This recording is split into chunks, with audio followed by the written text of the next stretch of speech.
And I took these to Dr. Yade. His secretary took the glasses, she put them in this machine, and she took a copy of the number of this lens here, and she looked confused. Dr. Yade came in the office, he took a look at the number that she wrote on the paper, he took the glasses and he went away to check them out. He came back, I said, so, you didn't believe your receptionist, did you? He goes, no. He says, you didn't think that could be done, could you? He said, no. I said, every other doctor told me it couldn't be done. He says, I would have told you the same thing. Amazing. He says, so how'd you do that? And you go, milk thistle? Amazing. So, and definitely you're certain it was the milk thistle that... I am certain it was the milk thistle because nothing else I ever did worked. Right. And it was the milk thistle that definitely pumped up, cleansed my liver, cleansed my eyes, and helped me to see it better. Excellent. And do you still use milk thistle today? No, I don't, because now that my liver's in good health, Yes. see, herbs have a reaction. If you don't need them anymore, they'll let you know. Yep. And I developed a rash Yep. in the liver in the area, Yes. and when I developed that rash, I knew my liver was trying to tell me it didn't need it anymore. Wonderful. So I quit taking it, and then just for an experiment, a couple times I did start taking it, and that rash came back. Wow. And then when I quit taking it, it didn't. That was only because it was telling me, you're fine, you don't need this anymore. Amazing. And I just want to go back to your childhood and your early adult life. You were classified as handicapped? Like, I was classified as mentally retarded, mongoloid. The Army declared me mentally disabilitated.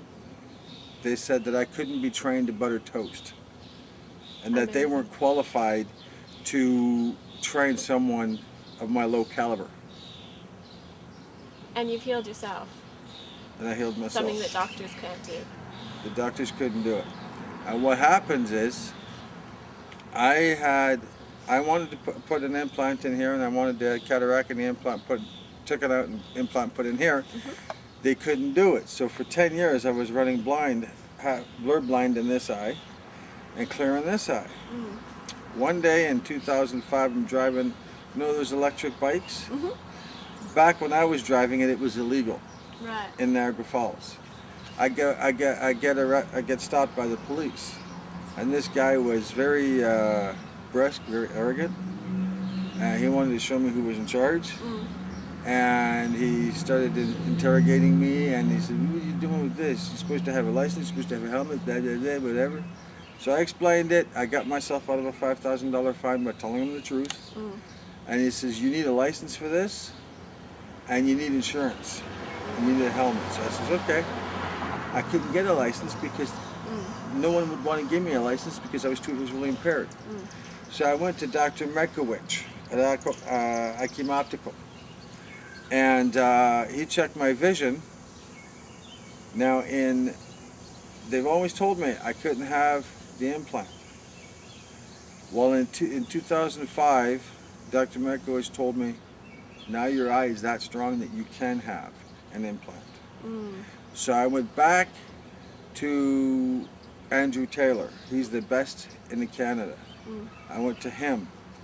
He told me before I couldn't have the implant. But in 2005, he told me I could. So I had the implant put in 2005 in my left eye, and I had the implant put in my right eye in 2006, and that's when I was able to read without falling asleep. Amazing. And after I read without falling asleep, I said, okay, time for me to get back in school.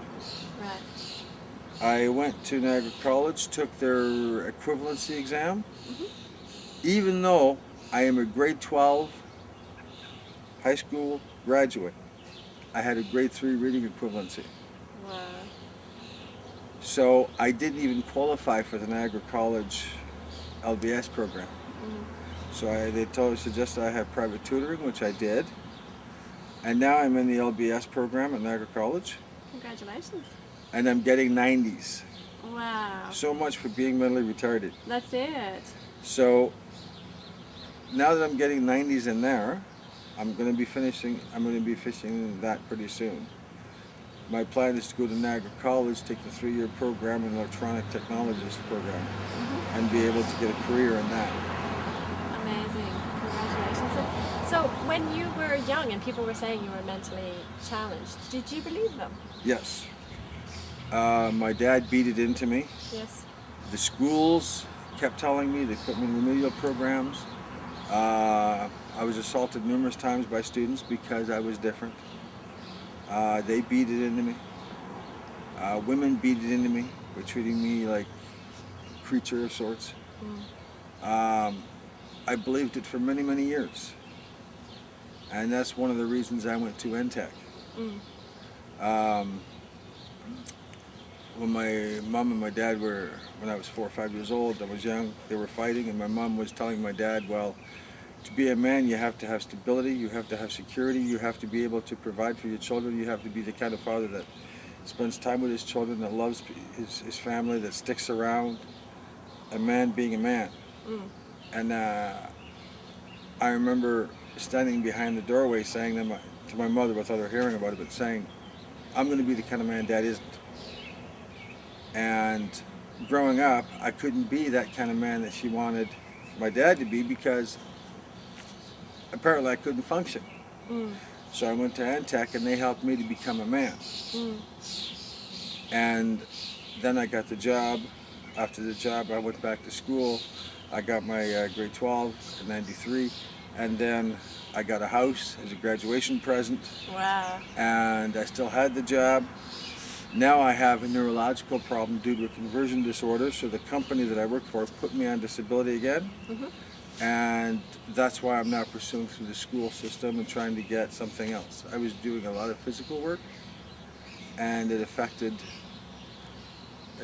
me in some way. So now I want to do analyzing, research. Completely transformed your life. Yeah.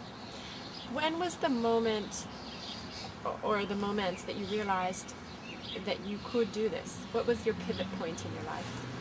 The pivot point in my life that I knew I could do this is when I took these puppies right here, put them on my face, and I was able to read 150 pages without falling asleep. That's when I knew. When I did, before I had these, I did the research and I discovered milk thistle. That's when I knew I did have intelligence. I was able to perceive thought and all that because of what I did. So that was a sign that I was intelligent. But when I got these, I knew that I could do it because it had nothing to do with my cognitive inability. It had to do with my visual inability. Amazing. And anything else that was an inspiration in your life? Anything that gave you hope? Anything that gave you strength? Well, what gave me strength back in the day was the thought that I'd be able to be loved. The thought that I'd be able to find a wife. If I'm a good man, you know, karma, if you do good things will come to you. I believed that too. I don't anymore, but I believed it then. And I thought that if you become the right kind of man, if you do the right thing, you know, you'll be able to get those good things. Now, life's taught me a different way. Life taught me that that's not true. What's true is you got to love yourself. You got to be able to do for yourself and not expect to be loved by someone else. Amazing. And when I hit that reality, I said, okay, from 4 years old to 5 years old, I did what I did to tell my mother that, you know, I keep my promise to my mom.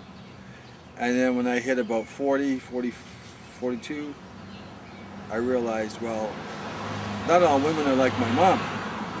Not all women are going to think the way she does. So I had to alter my thinking. And now my thinking is towards do it for myself, and if whatever happens, happens. Wonderful. And are you happy? I'm working on it.